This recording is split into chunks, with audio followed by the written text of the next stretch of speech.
اعوذ باللہ من الشیطان الرجیم بسم اللہ الرحمن الرحیم فلعلک تارک بعد ما یوحی الیک وضائق به صدرک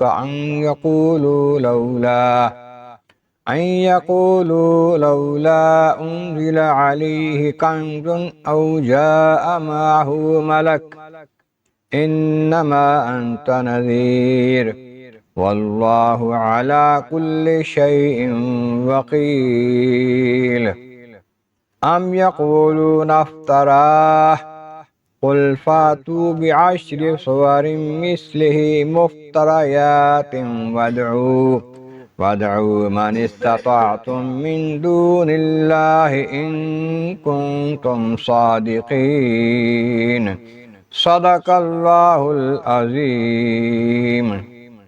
حمد و ثناء رب کریم اور درود و سلام بر سید خیر الانام کے بعد سورہ ہود کی آیت نمبر 12 اور 13 تلاوت کی گئی ہیں، جو 12ویں پارے کے دوسرے رکوع میں ہیں۔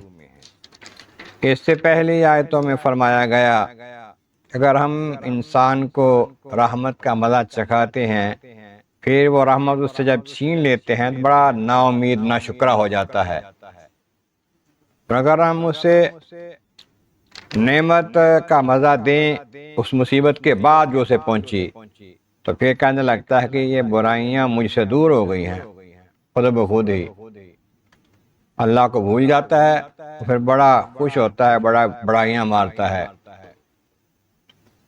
مگر کچھ لوگ ایسے ہوتے ہیں جو صبر کرنے والے ہوتے ہیں، نیکوکار ہوتے ہیں، ایمان والے ہوتے ہیں، ان کے لیے بہت بڑا اجر اور مغفرت ہے،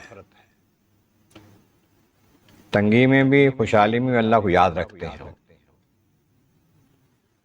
اب کفار مکہ میں سے کچھ لوگ حضور کی بارگاہ میں یہ کہتے ہیں کہ جو آپ کلام سناتے ہیں قرآن، اس میں ہمارے بتوں کی برائیاں ہوتی ہیں، تو اگر یہ آپ اس میں نہ سنائیں، ایسا کلام سنائیں سے یہ نہ ہو، ہمارے بتوں کی برائیاں نہ ہو، پھر ہم آپ کی بات کچھ مان سکتے ہیں۔ تو یہ ہو نہیں سکتا تھا کہ اللہ کا کلام جیسے آئے ویسے نہ سنایا جائے۔ فَلَعَلَّكَ تَارِكٌ بَعْدَ مَا يُوحَىٰ إِلَيْكَ، محبوب کیا ایسا ہو سکتا ہے کہ جو آپ کو کلام پہنچے سارے کا سارا نہ سنائیں، آپ اس میں سے کوئی روک لیں؟ ایسا تو ہو نہیں سکتا۔ وَضَائِقٌ بِهِ صَدْرُكَ، پھر اس کی وجہ سے آپ کا دل تنگ ہو، جب کلام الہی امانت ہے، پہنچانی ہے امت کو، تو اس میں سے کمی تو آپ نہیں کر سکتے، اور پھر اس بات پر بھی آپ کو کچھ تھوڑی سی تنگی محسوس ہوتی ہے۔ ان یقولوا لولا انزل علیہ ملک، لولا انزل علیہ کنز وجاء معہ ملک، کہ کہتے ہیں کفار مکہ کے بعد لوگ اگر آپ نبی ہیں تو تنگ دستی کیوں ہے؟ ایسا کیوں نہیں ہوتا کہ آپ کے پاس اللہ تعالیٰ علی کل شیء قدیر ہے، وہ خزانے بھیجتا، سونے چاندی کے ہیرے جواہرات کے خزانے آپ کے پاس ہوتے، آپ لوگوں میں تقسیم کرتے، لوگ آپ کی طرف کھینچے چلے آتے۔ ایسا کیوں نہیں ہوا؟ یا آپ کے ساتھ فرشتہ کیوں نہیں اترتا جو آپ کی گواہی دے نبوت کی، لوگ مان جائیں فرشتے کے کہنے پر؟ اب ان کی باتوں پر آپ دل تنگ نہ ہوں، ہم جو چاہتے ہیں وہ کرتے ہیں، اور آپ کا کام کیا ہے؟ انما انت نذیر، آپ نے تو ان کو صرف ڈر سنانا ہے کہ بھی باز آ جاؤ، انسان بن جاؤ، ایمان لے آؤ، اللہ کو مان لو، اللہ کے نبی کو مان لو، ورنہ عذاب ملے گا دنیا میں بھی آخرت میں بھی۔ آپ کا کام ہے ڈر سنانا، ایمان لائیں نہ لائیں ان کی قسمت ہے۔ اور وَاللَّهُ عَلَىٰ كُلِّ شَيْءٍ وَكِيلٌ، اور ہر شے پر محافظ تو اللہ ہے، ان کی محافظت آپ کے ذمے نہیں ہے، یہ جو لوگ نہیں مانتے اللہ کے ذمے ہے، وہ جانے اور یہ جانے۔ ام یقولون افتراہ، کچھ لوگ یہ بھی کہتے ہیں کہ جی اپنے پاس سے گھڑ کے یہ کلام سنا رہے ہیں، نعوذ باللہ، اللہ کا کلام نہیں ہے، خود بنا لیتے ہیں، کسی سے بنوا لیتے ہیں، سنا دیتے ہیں۔ فرمائے ان سے کہو قل فاتوا بعشر صور مثلہ مفتریات، ایسا کرو تم 10 صورتیں اس کی صورتوں جیسی بنا کے دکھاؤ. قرآن پاک کی صورتیں 100 سے زیادہ ہیں، تم 10 صورتیں بناؤ رہ جیسی. یہ مختلف سٹیجز اس کی بیان کی گئیں. پہلے کہا گیا کہ قرآن جیسا قرآن بنا کے دکھاؤ. کون بناتا؟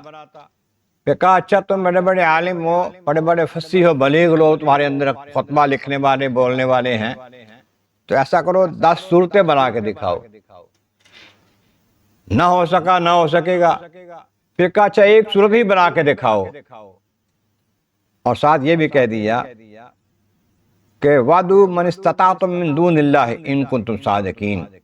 اگر تم سچے ہو نا کہ اللہ کا کلام نہیں جو نبی سنا رہے ہیں، ایسا کرو 10 صورتیں بناؤ. اس بنانے کے لیے سارے اپنے ساتھ بلا لو، جس جس کو بلا سکتے ہو مدد کرنے کے لیے. جتنے تمہیں فصیح و بلیغ بندے ملیں، جتنے تمہیں عالم اپنے کام کے مطابق ملے، بلا لو، اکٹھے کر لو، پھر بناؤ 10 صورتیں بنا کے دکھاؤ. اگر تم سچے ہو کہ یہ نبی کا کلام جو ہے یہ اپنا کلام ہے، اللہ کا کلام نہیں ہے. مگر یہ نہیں ہو سکے گا، ایک صورت بھی ایسی نہیں بنا سکیں گے.